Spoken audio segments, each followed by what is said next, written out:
All right, good afternoon, class. My apology if I'm going to record this lecture rather, because we're going to have a training in ACCA tomorrow and a series of seminar regarding the PACOCOA level for accreditation of our institute and curriculum development. Okay, so our topic for today is about how to write chapter one in introduction. Okay, so um, the structure of your research paper is composed of five chapters. We have first the introduction, second the review of related literature, we have the research methodology, fourth analysis of data, presentations and interpretations, and of course, lastly the conclusions and recommendations. So, writing chapter one, the introduction. The introduction chapter is the most important because it lays out what you plan to do, why you want to do it, the significance of the study, and the limitations. Okay? So there are eight subsections of your introduction. First is the background of the study. Okay. Second is the theoretical framework. Third is the conceptual framework. Fourth is the statement of the problem. Five, hypothesis. Okay. Six is the scope and limitations of the study. Seven, significance of the study. Eight, operational definition of terms. Okay, so you have eight subsections in your chapter one. Okay, so first is the background of studies. Background of the study. First is start with sentences that are simple enough to understand even for those who are not exactly experts in the topic.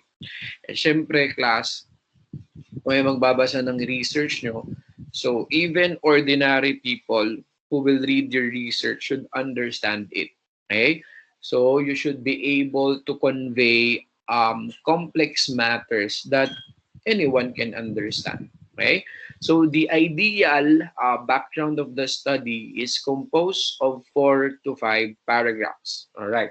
So ngayon, you have 5 paragraphs. Pwede yung first paragraph mo dapat nandoon na yung um, you convince your reader that there is a need to conduct a research regarding your topic. So, dun yung makikita sa number one. Okay?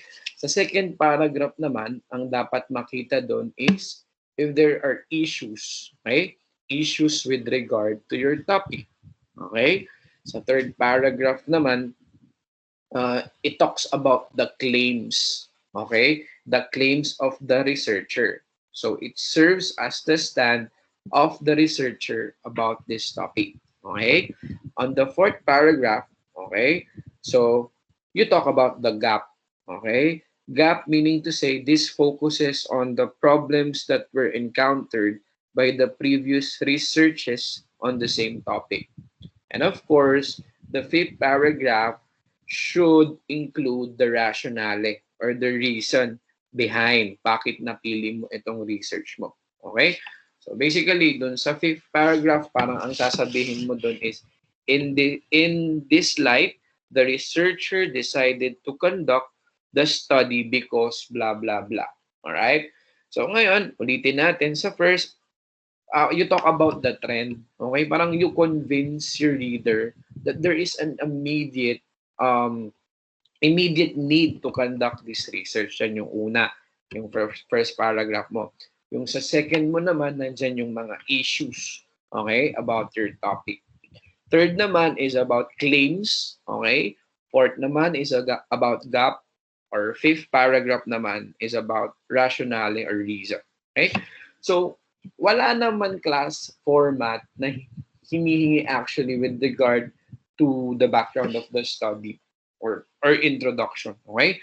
You can also apply what you call deductive method. Okay? Deductive method meaning to say you go first into general statement and then you go into specific.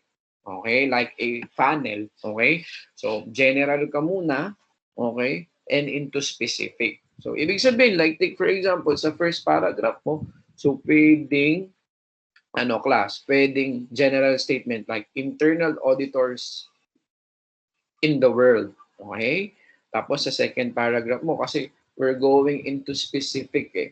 Second paragraph mo, pwedeng internal auditors in the Philippines. Okay? Tapos sa third paragraph mo, internal auditors in Far Eastern University. Okay? So fourth paragraph mo, ayun na yung mga rationale mo. Okay? So pwede ring deductive approach. Yung kaninang approach, ang technique mo naman, you go with the trend, you go with the issues, you go with the claims, you go with the gap, and the fifth paragraph, of course, the rationale and the reason. Okay? So, sabi natin dito, class, the ideal citations is 3 to 4 references only. Okay? So, basically, nasa second paragraph mo or third paragraph mo yung mga citations mo. Okay? So, ideal is 3 to 4. Okay? Wag mong anuhin i-flood ng mga citation sa background of the study. Okay? And of course, you should avoid plagiarism. So, importante na its own words. It is your own words, yung background of the study. Okay? So, second, okay, is the theoretical framework. Okay, sa theoretical framework naman, so let us define what is a theory. Okay? Theory is a concept formulated to explain, predict, understand a phenomena. Okay? So framework, it's a skeleton, is a basic structure or the frame of reference designed to support something. So, theoretical framework is the theories that serve as the building blocks, okay, or skeleton for the foundation or basis of the study. Siyempre, theoretical framework class, it strengthens your study. Okay? So, theoretical framework, the researcher cites and discusses related theories that serve as the foundation of the variables and the relationship to make study more understandable to the readers. What are the importance of theoretical framework? It permits the reader to evaluate your topic or the research problem critically. Connects the researcher to the existing knowledge. So ito, pag theoretical framework class, so paano mo siya isusulat? Meron kang umpisa mo na the study is anchored on. Okay? Anong theory? Okay? This study is supported by the theory of. Okay? This study is founded on the theory of, or the theoretical underpinning of this study is. So, yun yung pasimula. Ngayon, pag isusulat mo ang theoretical framework mo, class, you need to construct 3 paragraphs. Okay? First is you state the theory. Okay? What is the title of the theory? All right? And the author of the theory or the proponent of the theory. Okay? You state the theory. That's the first paragraph. Siyempre, yung theoretical framework, makikita mo yan doon sa yung theories rather na gagamitin mo sa theoretical framework mo can be found actually in the review of related literature. Kasi we assume already that you have an extensive knowledge about your topic and you can apply what is the theory with regard to your topic. Okay? So the second paragraph, class, is you explain the theory. What is the theoretical principle, okay, behind that theory? And of course, for the third paragraph, class, you discuss and link the theory to your study, or what is the relationship and relevance to the present study. Okay? So you state the theory, you explain the theory, okay, second paragraph, and third, you discuss and link the theory to your study. Okay? So we're done with the background of the study. We're done with the theoretical framework. Another subsection of your introduction is may quick tips pa pala tayo. So, when doing a theoretical framework, first and foremost is that you examine the research problem and consider the key variables in the research. Okay? Second is you review your related literature and choose the theory applicable to your study. Okay? Ito yung sinasabi natin na you have to review your RRL. Okay?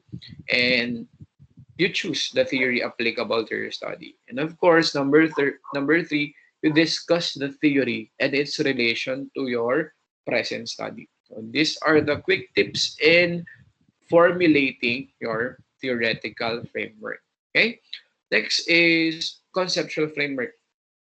Okay. When we talk about conceptual framework class, it illustrates what the researcher expects to find in the research. It guides the researcher by giving clear direction to the research. It explains the major variables in the study. It is a diagram representing the relationship or connections of the variables. So, in short, in the research class, the easiest, the simplest, and the most effective way to explain complex relationships among variables is through a particular diagram.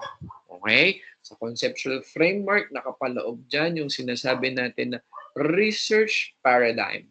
Okay? Tapos, syempre, yung research paradigm mo dyan in the form of may mga ano siya, diagram. Okay? Tapos, i-explain mo kung ano yung research paradigm mo. Yan yung conceptual framework. Right? So, ngayon, class, tignan natin yung in-upload natin sa Canvas na research. So, we're talking about this one. So, ito yung naka-upload sa Canvas. Okay? Makikita mo ba? Can you see it? Kikita mo ba itong pinipresent ko? Or not? No, sir. No. Okay. Kailangan ko siyang i-screen. Wait lang. So, if I'm going to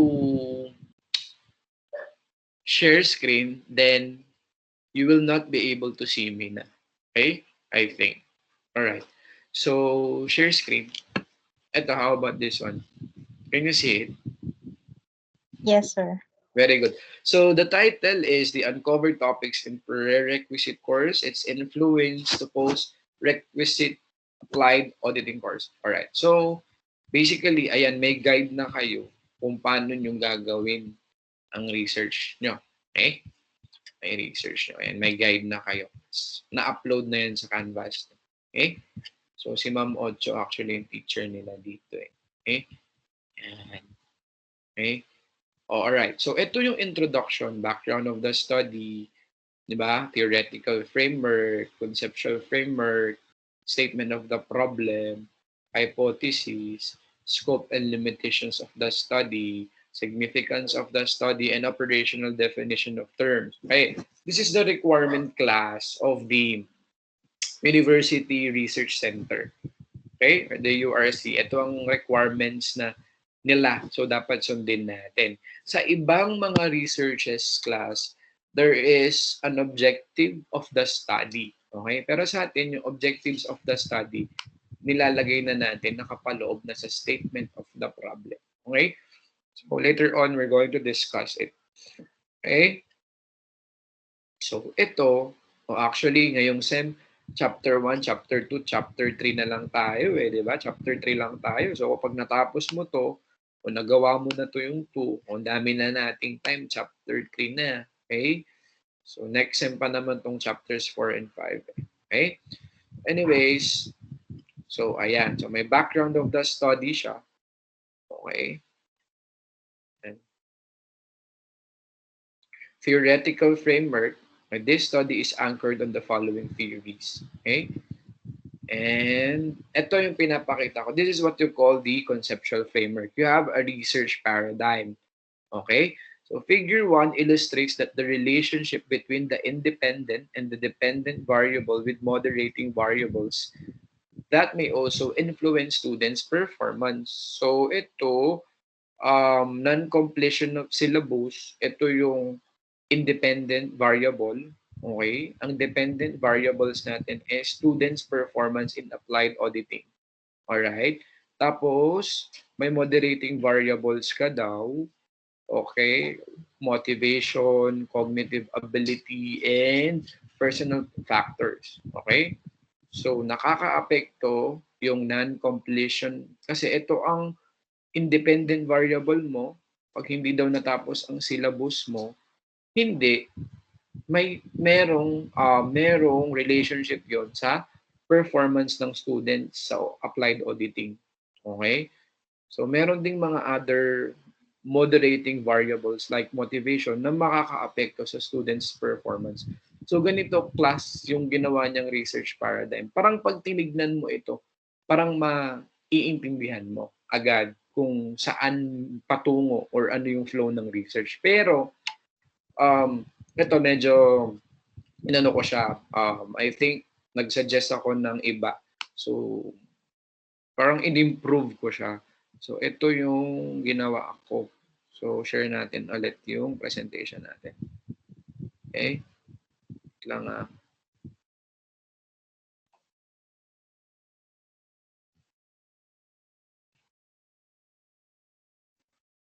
Ayan. Replace. Alright. So, nawala na yung screen sharing mo. Okay? So, I'm going to present again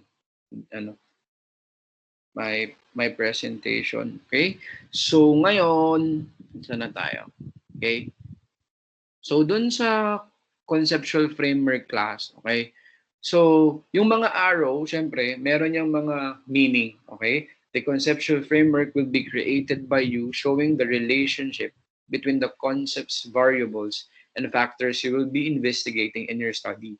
So, one-directional relationship yan, class, yung arrow na ganyan. Ibig sabihin, parang A affects B, but B does not affect A.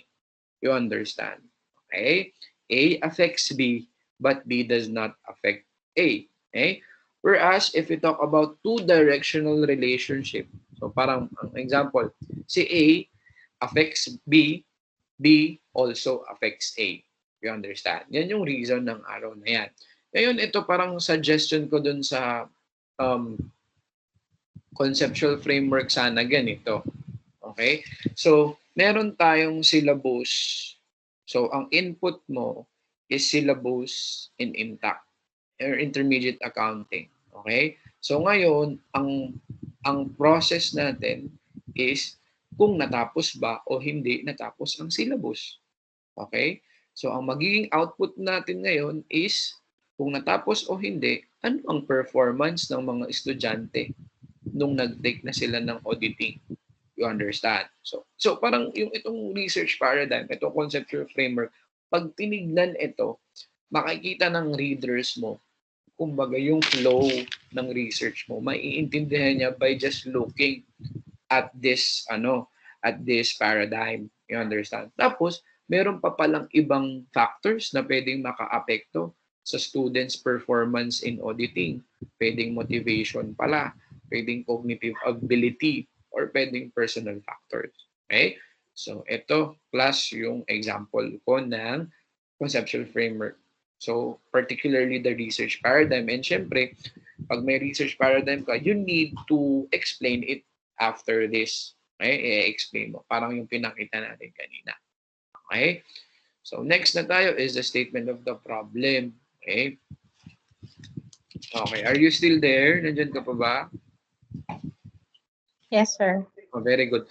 So, ngayon, statement of the problem. So, ito, we have what you call the general problem. Okay? The general problem and the specific problem. Okay? So, yung general problem class, it is in a declarative statement. Okay? So, ibig sabihin, declarative statement, period siya. You understand? Whereas, if we talk about the specific problem, that's the time that it is interrogative statement. Okay? Puro questions yan. Questions that are not actually answerable by a yes or a no. You understand? So ngayon, since we don't have the objectives of the study as a requirement of the URC, ngayon, itong statement of the problem, dito mo sabihin kung ano yung objectives ng study mo. Pero basically, ang laman ng general problem mo is the purpose of the study, your respondents, okay, environment and its general address, time frame, and output.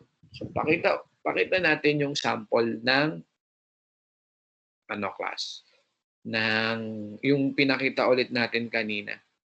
So, kaya kailangan ganyan gagawin natin. This. Okay? So, ngayon, makinig. So, ayan may statement of the problem. This is the general problem that I am saying a while ago. Okay?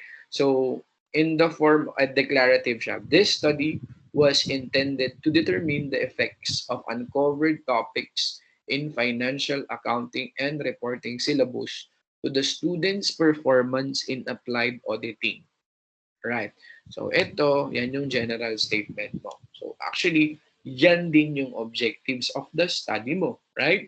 Specifically, this sought to answer the following research questions. Okay? So ito na yung mga questions mo. Specific na. So ano naman ang technique para dun sa specific problems mo? Okay? Tingnan ulit natin ha. Wait lang. Hide ko nga ito. Alright. So, i-share ko na lang din to kahit hindi mo na ako makita. Hirap eh. Okay po. Pasensya na po. Okay? Para minimize lang tayo. Alright? So, ayan, in general problem. So, pwede mong ilagay yung purpose of the study, respondings, environment and its general address, time frame, and output. So, as you can see, tingnan natin yan na. Okay. So, ito, saan na yan? Ay, hindi ito yan. Diba? Ang daming ang daming mga nabubuksan. Puro pag-aaral lang. Okay? Walang mga kalokohan. Wait.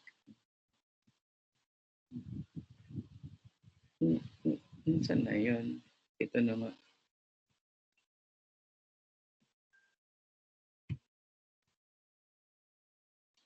Saan na yung ko na yun? Yung file na yun na wait lang class ha. O diba may tayo, may entertainment. Wait lang.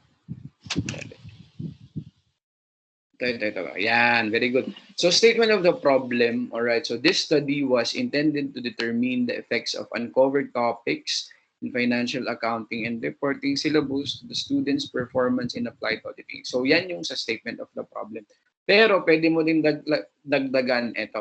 May kung ano yung respondents mo, di ba? Kung auditing or accountancy students, internal auditing and accountancy students, environment and its general address, sa FEU, okay, time frame, pwedeng for the year 20 ganyan, 2019 to 2020, output kung ano yung pwedeng kung action research siya, yun, ibabanggitin mo kung anong output siya. Okay? So ngayon, with regard to specific problem, ito na yung mga questions, okay? So, lagi, okay. So, anong laman niya? Pwede yung una, profile of the respondents. Pwedeng itanong mo what are the demographics, okay, in terms of age, in terms of educational attainment, in terms of gender, okay. So, assessment of the independent variables, okay, assessment of the dependent variables. At syempre, yung last, dun sa specific, yung hypothesis testing on the relationship of the variable. Huwag mong kakalimutan yan. Okay? So, it varies naman, class. Like, take for example, yung example natin dito. Hindi niya na tinanong yung demographics. Okay? So, nagtanong siya agad ng what are the factors that affect student performance. So, we're talking about yung mga variables. Okay? So, what are the positive and negative effects of non-completion? What are the reasons behind the non-completion of the FAR? How does the non-completion affect the student performance? All right? So does non-completion of prerequisite syllabus have a significant effect to students' performance? So ito yung number 5 yung sinasabi natin dito na hypothesis testing on the relationship of the variable. Okay? So kasi ito tinitest natin dito, 'di ba? Kung yung hindi mo natapos yung syllabus, may effect ba dun sa students' performance? O, so sa 5, itatanong mo na yon yung relationship niya. Hypothesis testing. Okay? So yan. O mag-iisip ka ng mga statement of the problem. Okay? Na dapat is huwag kang mawala dun sa title mo. Okay? Okay. Next is hypothesis. Ang hypothesis naman, class, okay? Oops. Wala, nawala yung ano dito. Ba't kaya nawala? Kasi kinonvert ko siya into ano? Into PowerPoint. Okay? So, hypothesis, class. So, it ano ba mga synonyms ng hypothesis, di ba? Predictions, guess, educated guess, assumptions. Okay, yan yung mga hypothesis mo. So, a tentative prediction about the relationship between two or more variables under study. Okay? So, ibig sabihin, meron ka ng intelligent guess sa umpisa pa lang kung ano yung relationship ng mga variables mo. Okay? So it translates the research question into a prediction of expected outcome. Kumbaga, dito sa hypothesis, na-predict mo na yung answer mo. To understand? Dun sa research question mo. Okay? Yun. Ngayon, class, kung makikita mo dito, HO, yung hypothesis niya, non-completion of the prerequisite syllabus have no significant effect to the student performance. So, ang tawag dito is null hypothesis.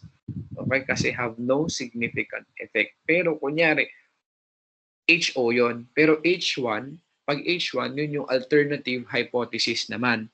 So, non-completion of prerequisite syllabus have naman significant effect to the student's performance in applied auditing. Okay? Yun naman yung sa hypothesis testing. Okay? Next na tayo, class. Okay? So, scope and limitations of the study. So, the limitations of the study is the section in which you tell the reader the shortcomings, conditions, or influences that you cannot control. You have to mention them because they may influence the results of your study. Sabi nga natin, class, no, we cannot, when we do research, we cannot do everything we wanted. You understand? Because there are constraints. Okay? Constraints would involve time, would involve cost. Okay? Pwede rin yung mga respondents mo, the availability of your respondents, etc. Okay? So, dito mo binabanggit yan sa scope and limitations of the study.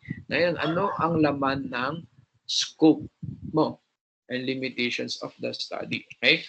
So, meron kang, na ano siya na yung ano niya, nag-iba-iba nung kinonvert ko sa PowerPoint. Anyways, so general purpose of the study, important details of the study, population, target respondents, sample size, geographical location, setting, duration, research timeline or limit, okay? Instrument to be used, sampling method, research design, financial limitations of the study. So ito yung pwedeng maging laman ng scope mo, scope of and limitations of the study. So basahin natin to, class. Tignan mo dito dun sa sa example natin. This study focused primarily to the effects of non-completion of FAR 1, 2, 3 syllabus to the students' performance in applied auditing. The respondents of this study were the fifth-year accountancy students currently enrolled during the second semester, school year 2019-2020. Okay? So yung scope na babanggit, di ba? Yung sinabi natin, yung general purpose of the study, nabanggit, di ba? Nabanggit yung important details, population and target, respondents, sample size, nabanggit. Geographical location is the Far Eastern University man din. Okay? Duration, research timeline, or limit. Okay? The accounting courses that was covered are FAR 1, 2, 3, and applied auditing. So the study was limited to many factors. Respondents who are under the 2014 BSA curriculum were the only participant as the newly BSA curriculum implemented is different. Some respondents were also difficult to contact due to the pandemic the world is experiencing. Okay? Study was conducted during the second semester school year 2019-2020 of the researchers in Far Eastern University, Manila. So, Ayan, yung scope and limitations of the study mo. Okay? So ngayon, class, the following are some possible limitations in a study. You did not use random sampling and instead of intact classes, which may significantly limit your ability to make broader generalizations from results. Okay? So, syempre, ano ka lang, purposive sampling or random sampling, hindi yung kabuuan. Okay, limitations yun. Okay? However, the degree to which this reduces the quality of our finding is a matter of debate. Second, the study was restricted to a rural area, and the findings may not be generalizable to an urban environment because the characteristics of the populations may be different. Okay? Yung sa respondents mo daw, okay, restricted only to rural area. So, may ano din siya, may limitations din siya. Okay? Next is instrument use. Okay? Some respondents may have difficulty in understanding the items in the questionnaire and its format and may lead them to fill in incorrectly. Okay? It is possible that there is lack of previous studies on the topic. However, you must be sure that there is a little prior research in your topic or pwede rin ito yung mga kulang ka sa mga previous studies, limitations din. Okay? Pwede mo rin siyang banggitin. But discovering a limitation can serve as an important opportunity to identify new gaps in the literature and describe the need for further research or not including certain variables. Okay? So, syempre, merong mga researchers din na hindi mo na may gap. Okay? So, ikaw, meron ka ding mga hindi na-include. Okay? So there might be some relevant factors which significantly influence, blah, blah. How these factors are beyond the scope of this study and may be ideas for further research. Okay? So, ayun siya. Okay? Pero actually, pero may limitations ka na limitations ka na may kinulang kang data or something, may kinuha ka, pwede mo siyang i-recommend. Okay na yung mga future researchers, pwedeng itong certain variables. So, pagdating mo sa recommendations, i-recommend mo na i-research nila. Okay? Para ma-fill in nila yung gap or ma-fill in nila yung limitations na ginawa. Okay? Sige. The significance of the study. Okay, nandito na tayo sa second to the last. Okay? So, sa significance of the study naman, class, ito, kung sino yung magbe-benefit doon sa research mo. Okay? So, unang-una, meron kang introductory statement. Okay? In the introductory statement mo, class, ito. Tingnan mo, sabi, this study was conducted to find the relationship of non-accomplishment of the syllabus in the prerequisite course, specifically financial accounting and reporting to the student's performance in applied auditing. Benefiting from the study are the following. Okay? So ngayon, the ideal number of beneficiaries, ito wala din naman limit, but then you have to at least give 5 beneficiaries. Okay? Okay, ito. Okay, may 5. Tapos class, paano yung ano niya, pagkakasunod-sunod niya? Kung sino yung pinaka nagbe-benefit, siya yung mauuna. Okay? Ganun ang pagkakasunod-sunod sa significance of the study. So don't forget to include the introductory statement, okay? And of course, the beneficiary and discuss the benefit, okay? Or the significance of the study to your beneficiaries, okay? So ayan. So don't forget, yung sa huli, yan, may future researchers lagi. Okay? The results that will be gathered in the study can serve as an additional information for the future related researchers and studies. Kasi magbe-benefit din yung mga future researchers. Okay? Understand? Okay? Nandiyan ka pa ba? Nauunawaan mo ba ang mga pinagdi-discuss natin? Yes, sir. Very good. Okay. O, number 8 tayo. Last but not the least. So, operational definition of terms. So, operational definition of terms naman is a brief section consisting of definition of key terms or concepts used in the study. For example, the term socio-economic status may have various meanings, so it is important to clarify to the reader the way you operationalize the term as used in your study. Unfamiliar or technical words may also require an exact definition.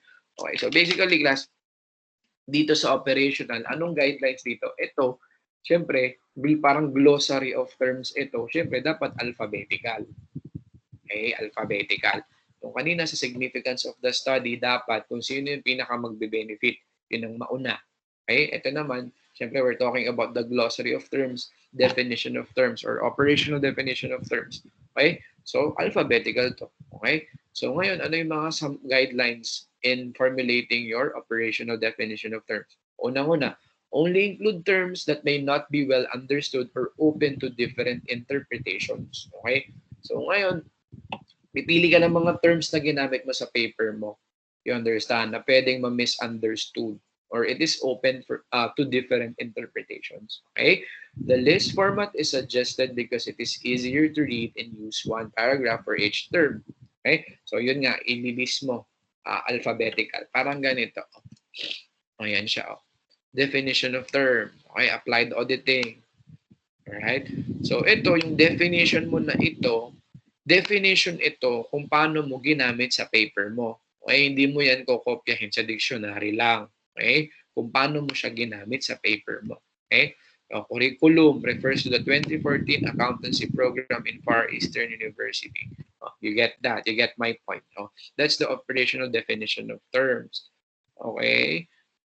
Tapos, what is a post-requisite course? Tapos, syempre yung sa title mo, sa mga title mo, katulad nito, di ba, may prerequisite. O, define niya din what is a prerequisite. You understand? So, refers to a required course to establish the essential knowledge of the students before taking advanced courses. Okay? So, the length of your definition paragraph depends on the number of definitions you want to provide. So, make sure to select the key terms. Okay? So, yun. So, yan, class, ang mga subsections na makikita mo sa introduction. So anyway, I hope that you learn from this discussion. So if you have any questions, you can message me in my Canvas account. And of course, if you want to set an consultation, so just PM me. Okay? Thank you, class, and goodbye. God bless everyone. Pakita nga muna pala ako. Sige. Kasi pag nagpe-present, hindi makita. Okay?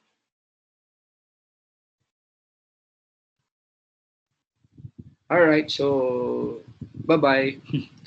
Alam.